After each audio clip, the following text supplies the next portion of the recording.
안녕하세요. 이 시간에는 동력학이란 무엇인가에 대해서 그 기본 개념에 대해서 아주 간단하게 짚어보는 시간을 갖도록 하겠습니다. 동력학의 기본 원리는 프린시플은 뉴턴의 법칙이에요. 뉴턴의 법칙 기억나시나요? 뉴턴의 법칙 F equals ma. 힘과 운동하는 물체의 가속도와의 관계. 자, 그러면 이 F equals ma라는 거는 지금 생소한 게 아니에요. 여러분이 이공계열을 진학하기 위해서 고등학교나 중학교에서 배우기도 하였었고요. 그리고 일반 물리에서도 배우기도 했죠. 다이나믹스는 보통 기계 전공 계열 대학교 2학년 학생들이 듣기 때문에 지금 이 시점에서 다이나믹스를 듣는 학생이라면 뉴턴의 법칙에 대해서는 이미 여러 번 배운 경험이 있을 거예요. 그렇다면 이 다이나믹스는 기존에 배웠던 일반 물리와 어떤 점이 다를까? 앞서 말씀드렸듯이 대학교 2학년 학생을 대상으로 하기 때문에 이미 이제 대학교 1학년 때 들었던 일반 물리와 여러분 캘큘러스 들으셨죠? 미적분학인가요? 네. 캘큘러스 들은 내용이 좀 더 합쳐져서 다이나믹스의 내용이 들어오게 됩니다. 그래서 저거는 다이나믹스를 대학교 2학년에서 배우는 이 동력학의 계열을 일반 물리 피직스하고 캘큘러스의 합이다. 이렇게 표현을 하겠습니다. 구체적으로 어떤 면에서 그렇게 되는지 살펴보려고 하는데요. 캘큘러스에서 여러분이 배운 것들이 미분, 적분, 그 다음에 뒷부분에 캘큘러스 2에서는 벡터 프로덕트 배웠잖아요. 사실 이 내용이 고등학교에도 나오긴 합니다만.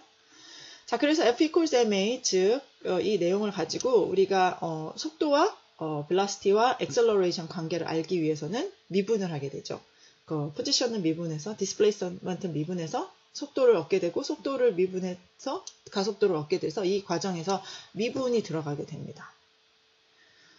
그리고 또 회전하는 물체에 대해서는 F equal ma의 버전, 이 뉴턴 오일러 이퀘이션인 토크는 I 알파라는 식을 얻게 되는데요. 이 식은 사실은 뉴턴의 법칙 F equals ma에다가 어떤 피봇점으로부터의 거리 r을 크로스 프로덕트 한 것입니다. 그래서 기본적인 식의 벡터 프로덕트를 통해서 로테이션 하는 시스템의 운동 방정식을 얻을 수 있게 돼요. 또 여기서 그러면 미분을 하게 되면 기존의 회전하지 않는 물체에서는 속도는 그냥 거리에 대한 미분 값이었는데 회전하는 물체에 대해서는 이게 조금 복잡해집니다. 뒤에 가서 다 자세히 배워보겠지만 트랜슬레이션 하는 모션의 미분 값과 합쳐서 회전하는 물체의 크로스 프로덕트를 곱하게 되는 것이에요. 가속도 역시 마찬가지인데 가속도도 회전하는 물체에 대한 미분이 들어가게 되면서 단순하게 x의 더블 닷이 아닌 회전하는 각 속도의 크로스 프로덕트 텀들이 곳곳에 배치하게 돼요. 이런 면에서 이제 캘큘러스하고 피직스하고 합쳐진 것이 다이나믹스다라고 표현하겠습니다. 또한 뉴턴의 제2법칙 F equals ma를 저희가 적분을 하게 되는데요. 예를 들면 적분하면 시간 적분, 또 거리 적분 생각할 수 있는데 시간에 대한 적분을 이렇게 하게 되면 F equals ma라는 것에 대한 시간 적분, 그래서 이것을 적분하게 되면 운동량의 변화량이 나오게 돼서 이것이 바로 impulse momentum equation이고, 똑같은 F equals ma를 거리에 대해서 적분하게 되면 이것은 MV, 그러니까 운동량의 변화량을 거리에 대해서 적분하는 것이 돼서 이 x랑 이 dt 텀을 합치게 되면은 결국은 2분의 1 mv제곱 운동 에너지가 나오게 되죠. 그래서 이것이 work energy equation입니다. 자세한 내용은 뒤에서 각 챕터를 커버할 때 다시 배울 거예요. 그래서 여기서 포인트는 동력학이라는 것이 우리가 알았던 피직스와 캘큘러스의 어떤 스킬을 합쳐서 전체적인 모션에 대해서 이해하는 그러한 학문이라는 것을 말씀드립니다. 사실 여러분이 이제 프린시플이 그렇게 어려운 것이 아니기 때문에 이미 그리고 고등학교 또는 중학교 때부터 쭉 배워왔었던 것이기 때문에 프린시플을 이해하는 것은 사실 어렵지 않아요.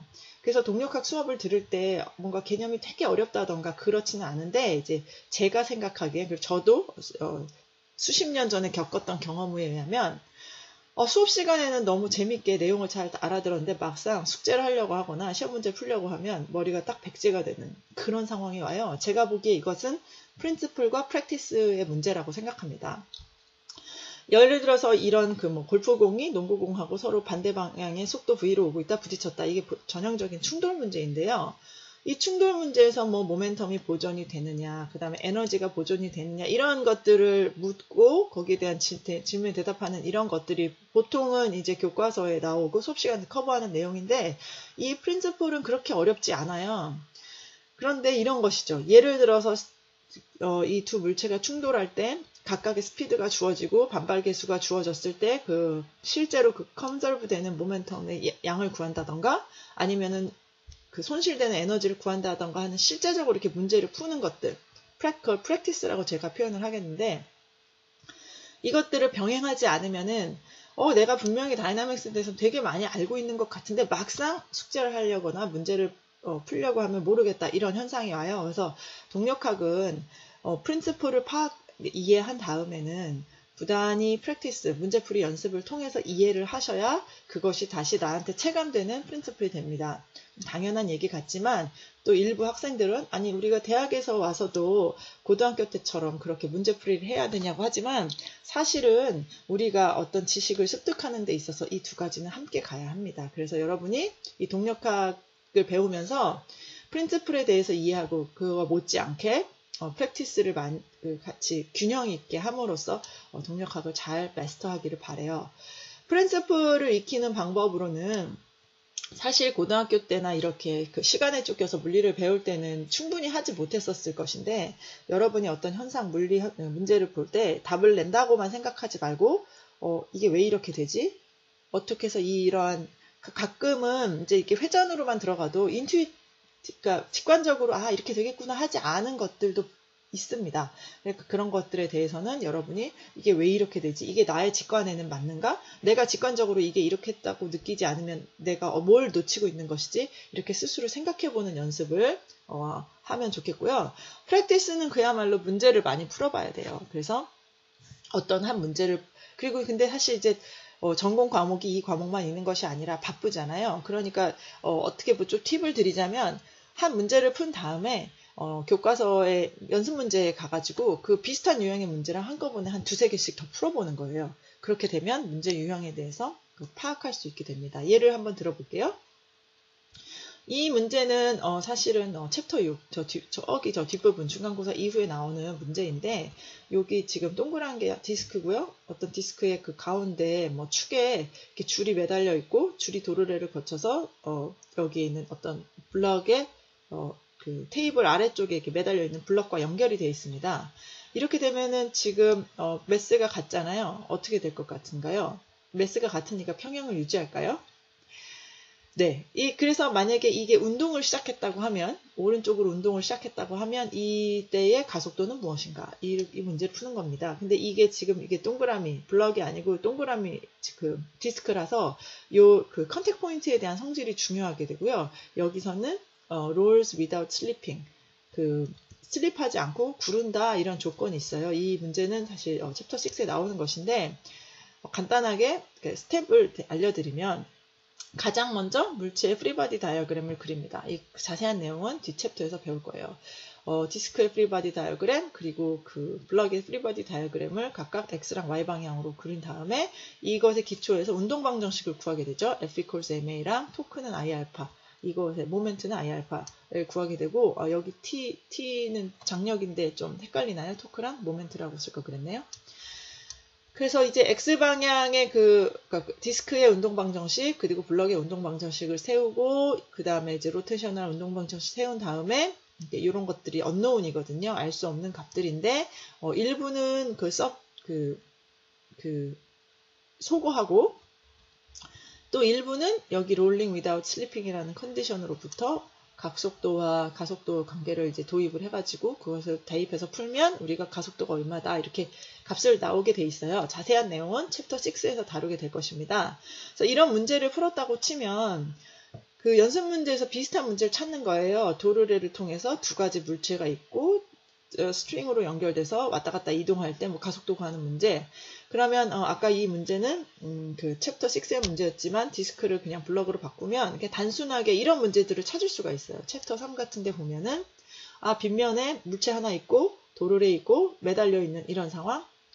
그 다음에 이제 여기서는 아까랑 특이점이 아까는 줄이 이렇게 하나로 연결되어 있는데 소위 그 도르래에 해당하는 부분이 하나, 두 개가 있죠. 그럼 요럴 때는 조금 더 고려할 게 많아집니다. 마찬가지로 이제 그 빗면에 있는 물체가 다른 물체에 연결되어 있지 않지만 힘을 줘갖고 그 움직이는 경우, 어차피 이 매달려 있는 A라는 물체가 중력으로 당기는 힘을 줬을 테니까 이것도 마찬가지로 힘을 작용하는 경우, 또는 빗면에 있는 물체를 실제 사람이 끄는 경우, 이런 문제들이 되게 비슷한 유형이잖아요. 그래서 연습 문제를 비슷한 유형의 문제를 모아서 한번 풀어봄으로써 프랙티스를 하게 되는 그런 방법을 병행하시면 여러분이 다이나믹스에 대해서 개념도 잘 이해하고 그것이 문제풀이를 통해서 많이 체득이 되는 그렇게 될 것입니다. 자, 그러면은 그 마무리하기에 앞서서 도대체 이 교과서가 어떻게 이루어져 있는가를 한번 볼게요. 보통은 학생들이 그 테이블 오브 컨텐츠를 눈여겨보지 않잖아요. 저는 가장 먼저 중요한 것이 이 테이블 오브 컨텐츠를 보고 전체 구성이 어떻게 됐느냐, 이 간파하는 거가 정말 중요하다고 생각해요. 보시면 파트 1과 파트 2로 나뉘어져 있어요. 그래서 파티클 다이나믹스하고 리지드 바디 다이나믹스로 나눠져 있고, 보통은 중간고사 전까지가 파트 1, 중간고사 이후가 파트 2로 이루어져 있습니다. 파트 1에 보면 뭐 챕터가 한 4개쯤 있어요. 인트로덕션은 뭐 넘기고, 물론 여기는 다이나믹스, 히스토리 등이 들어가 있기 때문에 재미있습니다. 여러분이 집에서 읽어보시고요. 그 다음에 챕터 2, 3, 4가 있는데 그 파티클의 키네마틱스와 파티클의 키네틱스, 그리고 사실 리지드 바디하고 파티클은 차이가, 파티클이 무수히 많은 수가 있는 게 리지드 바디이기 때문에 그 중간에 약간 브릿지 역할을 하는 systems of particles, 그러니까 파티클이 여러 개 있을 때의 동력학에 대해서 배우게 됩니다. 후반에 가서는 이제 리지드 바디의 키네마틱스와 키네틱스, 그리고 이제는 2D가 아니고 이제 3디멘셔널로 갔을 때 키네마틱스와 키네틱스를 배우게끔 이렇게 그 텍스트북 구성이 되어 있는데요. 여기서 제가 볼드체로 표현을 했지만 약간의 그 패턴이 있잖아요. 키네마틱스 배우고 키네틱스 배우고, 키네마틱스 배우고 키네틱스 배우고, 마찬가지 3D에서도 마찬가지. 이게 왜 이렇게 돼 있을까요? 사실은 그 키네마틱스라고 하는 것과 키네틱스의 차이도 역시 챕터 2에서 다시 배우겠지만, 정작 여러분에게 가르쳐주고 싶은 것은 키네틱스입니다. 키네틱스는 다이나믹스랑 되게 유사한 말인데요. 힘과 운동량과의 관계, 즉 뉴턴의 법칙, F=ma MA를 배우는 것이에요. 그러면 그냥 바로 챕터 3를 배우고 챕터 6를 배우면 되지, 왜 키네마틱스가 그 앞 챕터에 붙어 있느냐. 여기서 이제 그 힘 같은 경우에는 뭐 이렇게 힘을 그냥 있는 그대로 저희가 표현하면 되는데, 가속도인 이 A를 표현하는 방법 또는 구하는 방법들이 좀 심플하지 않은 경우들이 있습니다. 회전 운동을 한다던가 링키지가 여러 개 연결되어 있다던가 그랬을 때는 A를 구하는 것 자체가 챌린징하기 때문에 이 앞 챕터에서 어떻게 A를 구할 수 있는가에 대한 부분을 따로 띄워놓은 것이고, 그것이 바로 키네마틱스 챕터입니다. 그래서 키네마틱스 챕터에서는 좀 챌린징한 경우에 A를 구하는 방법을 습득하고, 이제 그 A를 구하는 방법을 알았기 때문에, 그러니까 A를 구한다고 표현했지만은 속도, velocity, 가속도에 대한 그런 관계를 이해하고, 그 다음에 그걸 가지고 힘과 연결하는 챕터. 마찬가지로 리지드 바디 다이내믹스 가서도 키네마틱스 챕터를 먼저 배우고, 그 다음에 F=ma 3차원도 마찬가지. 이렇게 교과서가 구성이 되어 있습니다.